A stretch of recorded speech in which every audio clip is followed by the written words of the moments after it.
이 지점에서 절대 착각하면 안 돼요. 이건 그냥 스킨십만 원하거나 몸만 보고 오는 거지 절대 진심 아닙니다.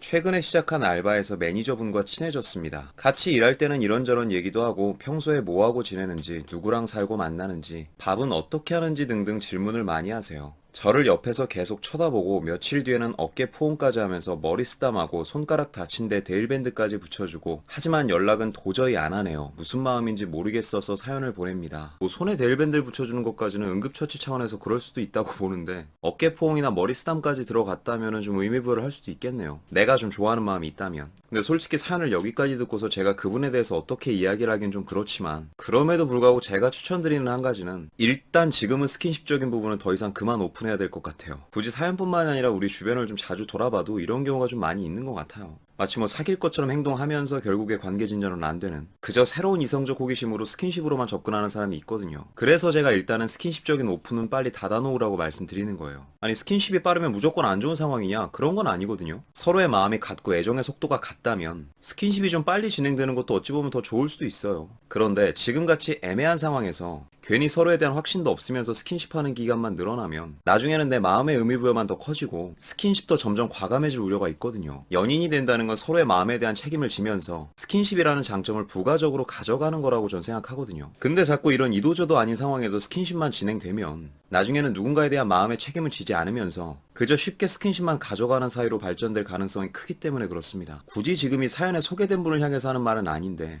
누군가가 나에게 다가올 때 정말 진심으로 우러나서 다가오는 건지 아니면 그저 스킨십과 몸만을 원해서 다가오는 건지 그걸 구분하는 법을 좀 말씀드리고 싶어요. 우선 가장 결정적인 한 가지가 연락입니다. 그쪽에서 얼마나 자발적으로 연락을 해오고 또 이때 오는 그 연락의 정성도가 어느 정도나 되며, 한번 연락이 시작됐을 때 짧은 연락이라도 그 연락의 흐름이 마치 나를 배려하는 듯한 연락으로 흘러가는지 그 부분을 좀 유심히 보라고 말씀드리고 싶은데요. 뭐 어떤 분들은 여기에 대해서 그렇게 말씀하실 수도 있어요. 연락이야 뭐 되면 되고 안 되면 안 되는 거지 그게 뭐 그렇게 중요하냐, 연락에 목숨 거는 게 오히려 더 안 좋은 거다. 물론 맞는 말이죠. 저도 그렇게 생각하고요. 여태까지 그렇게 외쳐왔고요. 근데 한 가지 착각하고 계신 게 있는데, 연락에 목숨을 걸지 않고 연락에 크게 신경을 쓰지 않는 건 연애가 좀 진전되거나 이후에 하는 거예요. 아직 서로의 마음이 얼마나 되는지도 모르고 저 새끼가 어떤 새끼인지도 모르는 상황에서의 연락은 이 관계가 앞으로 어떻게 흘러가고 저 사람에게 내가 마음을 얼마나 줄지에 대한 지표가 될 때가 더 많습니다. 그래서 저 나름대로는 연락을 이렇게 정의하고 싶어요. 서로가 같이 있지 않은 상황, 쉽게 말해서 두 사람이 떨어져 있어서 굳이 소통을 하지 않아도 되는 그 시간조차 소통하겠다는 의사를 밝혀서 나의 정성을 보여주는 거거든요. 쉽게 말한다면서 더 어렵게 얘기했네요. 자, 그럼 다시 쉽게 정리해서 굳이 만나고 있지 않은 시간에조차 시간을 써서 소통하고 싶어 한다. 그게 연인들이 하는 연락의 본질이라고 생각하거든요. 썸이나 연애 초반에 보여야 할 가장 기본적인 태도고요. 그런데 그 태도에 크게 신경을 쓰지 않으면서 그저 직장이나 학교처럼 함께 있는 공간에서만 마치 썸 타는 듯한 분위기만 풍기면서 은근히 스킨십으로만 접근해 온다면 그 사람은 좀 진심이 아닐 확률이 더 높아요. 그러니 진심에서 우러나오는 행동과 스킨십만 노리면서 다가온 행동을 구분하기 위해서는 그 사람이 나와 함께 있는 시간이 아님에도 그 시간조차 나와의 소통을 위해서 얼마나 정성스럽게 연락을 하는지에 좀 집중해 봐야 된다고 봐요.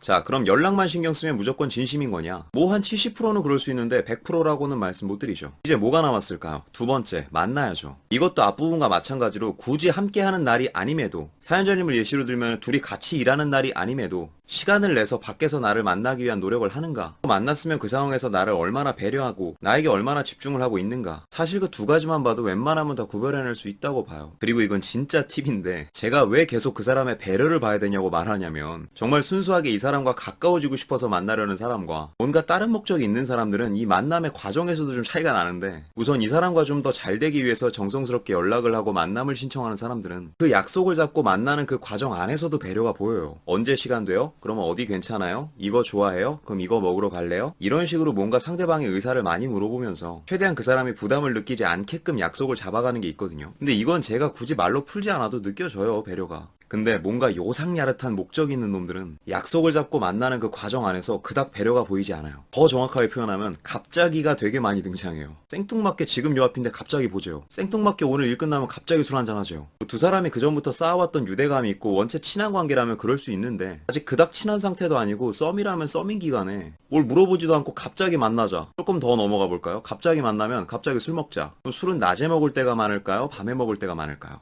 그 이상 얘기하지 않겠습니다. 아직 서로에 대해서 많이 아는 사이가 아니라면 그닥 배려가 보이는 자세는 아니죠. 그리고 요새는 다짜고짜 그렇게 저녁에 술 먹자고 들이대면은 좀 속보일 수도 있으니까 이런 거 되게 많이 하더라고요. 그냥 같이 부담 없이 저녁 먹자를 빙자해서 반주 한잔 어때? 밥을 먹으면 물을 같이 먹어야지 왜 자꾸 술을 먹는 거야? 술하고 밥이 같이 넘어가진 않거든요. 근데 이것도 상황별로 너무 다른 케이스라 확실한 건 내가 직접 확인해 보는 거거든요. 막상 그 자리에 나갔는데 정말 배려도 잘해주고 술자리 매너도 좋고 나에 대해서 뭔가 진심적인 태도를 보인다면은 그건 뭐 진심일 수 있겠죠. 근데 이상하게 만났는데 만난 자리에서 대화의 소재가 점점 이상한 쪽으로 흘러가고 이상한 쪽은 살짝 야식구리한 쪽을 얘기하는 겁니다. 아니면 뭔가 점점 접촉해오는 듯한 느낌이 든다. 그럴 때는 먼저 커트를 해야죠. 근데 한편으로는 이런 시각도 있단 말이죠. 저 사람이 지금 나한테 원하는 부분이 뭔가 스킨십적인 부분이라면 은근히 그걸 허용해 주다가 방어하고 허용해 주다가 방어하고 이런 식으로 하면 그 사람이 좀 더 안달이 나서 나를 좋아하게 되지 않을까요? 라는 분들도 계세요. 연애를 좀 많이 하거나 경험이 많은 여자분들은 이렇게 얘기하는 경향이 있는데 뭐 아예 틀린 말은 아니에요. 그것도 작전이라면 작전이고 스킬이면 스킬이지. 근데 여러분 착각하지 마세요. 그런 거는요 최소한 내가 상대를 이길 수 있을 정도의 멘탈이 되거나 아예 쥐락펴락할 정도의 내공이 있는 사람들이나 가능한 거지. 마음의 질량이 내가 저 사람보다 훨씬 큰 상태로 또 그닥 연애에 대한 내공도 크지 않은 사람이 그런 건 함부로 따라하는 게 아닙니다. 나중에는 나도 모르게 오오하고 허용해주다가 끝에 가서 참다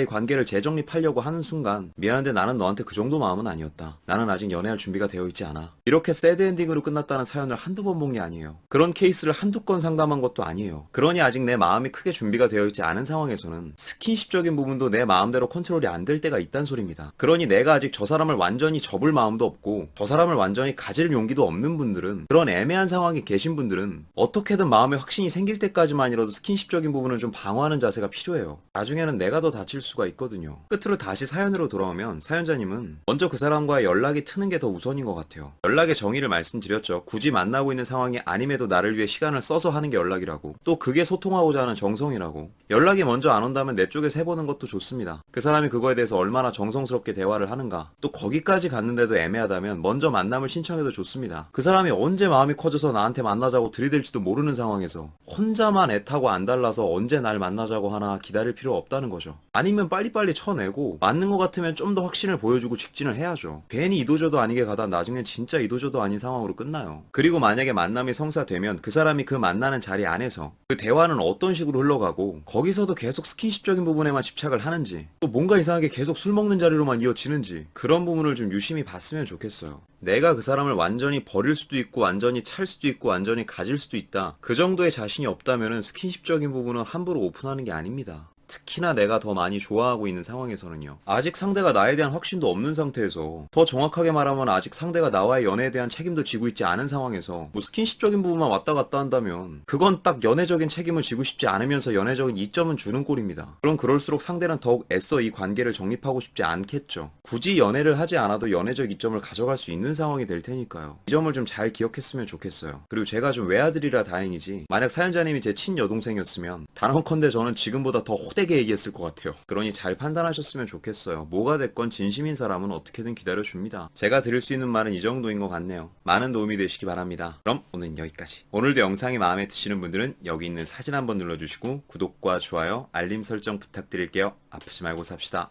석구리였습니다.